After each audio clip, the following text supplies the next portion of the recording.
This is our first class of class 7 physics.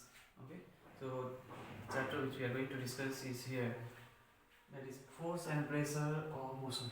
Okay, so before starting the video I'll just make some points clear, that after the video I might give some questions, or I might give some chapter overview which you have to note down in your fair copy, and as soon as the school gets reopened you need to show me. Okay, so do not skip the video and watch the video till the end. Okay, so let's start without wasting much time. So motion, there are two terms, that is, one is called motion and one is called rest. So when a body is said to be at motion and when a body is said to be at rest. So let's see, a body is said to be at rest when its position does not change with respect to surrounding.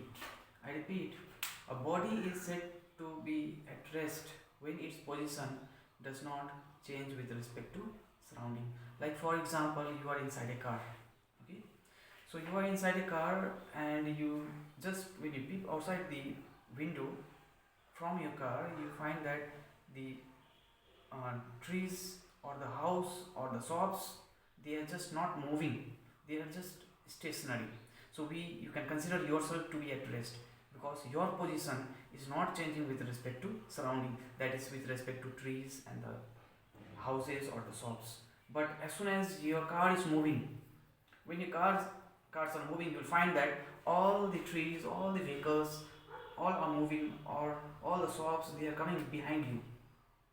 You are going front, that means your position is changing with respect to surrounding.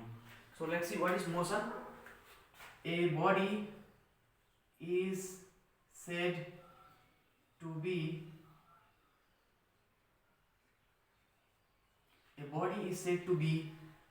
in motion if your position is changing with respect to surrounding.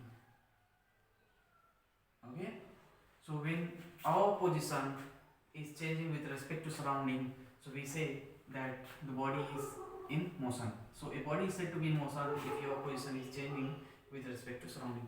Similarly, when a body is said to be at rest, a body is said to be at rest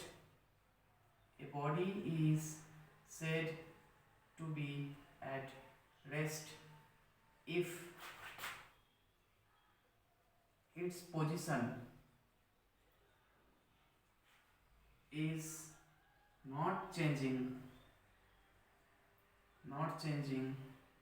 with respect to surrounding.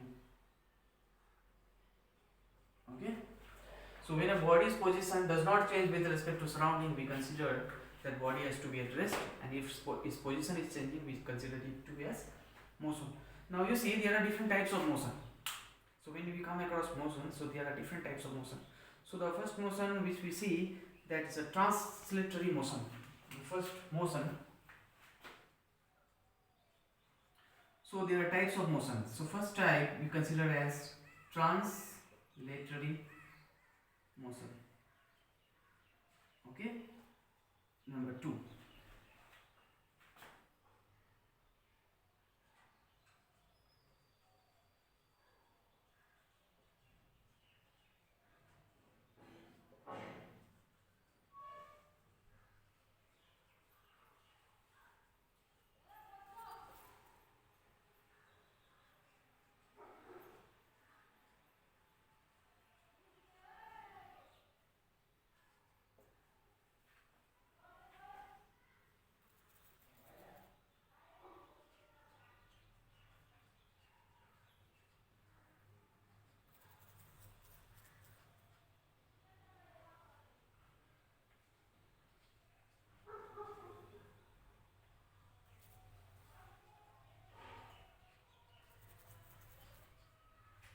Okay, so let's see all the motions one by one.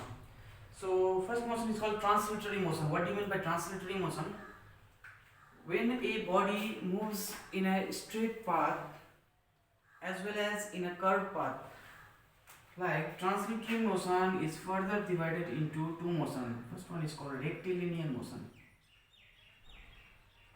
Rectilinear motion, and second it is called curvilinear motion.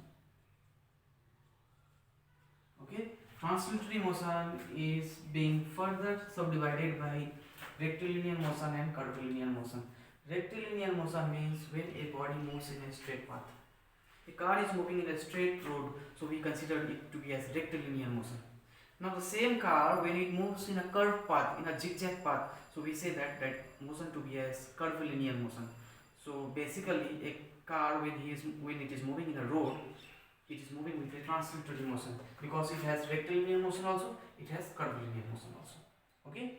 So the next motion is circular motion. So when a body moves in a circular path, a motion of a body in a circle path or in a circular path is called as circular motion. Again, circular motion can be of two types. One is called rotational motion, and one is called revolution or revolutionary motion. Okay, rotation or revolutionary. Rotation means what? When a body is moving in a circular path about an imaginary axis or about an angle of or fixed rotation, so we consider to be as rotational motion. Like for example, you see our earth is moving around a sun, that is called revolution, right? When an earth is moving around the sun, or not only earth, other planets, when it moves around the sun, that is called revolution. It is moving in a circular path. Likewise, when a planet is moving around the sun, it is also spinning on its own axis, spinning on its own imaginary axis, so that is called rotation. So rotational motions are those motions. A body is said to be rotational motion if it is moving in a circular path about a fixed axis, and revolutionary motion is a motion of a body in a circular path or when it is moving around any other body. Okay, so this was circular motion. Third, oscillatory motion. A body is said to be having an oscillatory motion if it is moving to and fro, forward and backward, like a simple pendulum. When a pendulum, the bob of a pendulum, you see it moves left and right, right? Simple pendulum, the pendulum which we have in our home also, you see in the watch, that is moving left and right. Not only here, you'll find swing also. You see when you have been experienced going a park and all, you see there is a swing. It is moving a left and right, so that is to and fro. That is forward and backward motion. About its mean position is called oscillatory motion. So oscillatory motion has also another name, that is called vibratory motion. Okay, oscillatory motion and vibratory motion both are same. Next we have periodic motion, the motion which occurs at a regular interval of time, at a fixed interval of time. So it is called what? Periodic motion. Like for example, seasons. Seasons always they occur after a fixed interval of time, right? So we consider it to be as periodic motion. Or similarly, a car. Let us consider a car is at point A. Okay, the arrow is denoting a position of a car. The car is at A. It has moved to point B. It has moved to point C. It has moved to point D. Okay. At regular interval like 1 hour, 2 hour, 3 hour, 4 hour, and each and every 1 hour gap, the distance covered by a car is also fixed. So in that case, we consider here as uniform motion. That means at a regular interval of time, at a fixed interval of time, 1 hour, 2 hour, 3 hour, 4 hour, the distance covered by that car is fixed. We consider in that case as uniform motion. So uniform motion takes place at a regular interval of time. At a regular interval of time, if a body is in motion, we consider it to be as periodic motion. Like the movement of a clock also, minute hand and you see second hand or hour hand, they occur, the motion is in fixed period or fixed interval of time. Non-periodic motion, from the name itself it is clear that non-periodic means the motion of a body is not fixed. It is not taking place at a fixed interval of time. Like a honeybee or a footballer playing with a football, dribbling the ball towards the goal post. So that's what non-periodic motion. A body is said, or motion is said to be as non-periodic if its motion is not occurring at a fixed interval of time. Okay. Next, repetitive motion.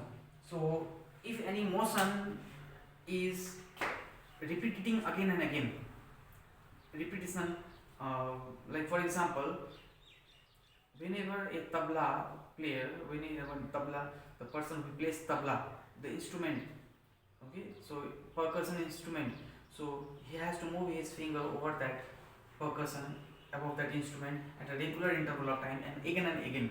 So we consider to be as what? Repetitive motion. Okay. So there are 6 types of motion. One is translatory motion, circular motion, oscillatory motion, periodic motion, non-periodic motion, repetitive motion. Okay. And the notes and all I will be giving later on. Okay. So generally you see repetitive motion is also it is subdivided into, you see, periodic and non-periodic, repetitive motion, and one more you can subdivide it as a random motion, the motion which is not taking place at a fixed interval of time or not repetitive. Sometimes it is occurring, sometimes it is getting stopped. That is considered as random motion. No? Okay, so the next videos or next lesson will be in the next video, right? So till then, bye.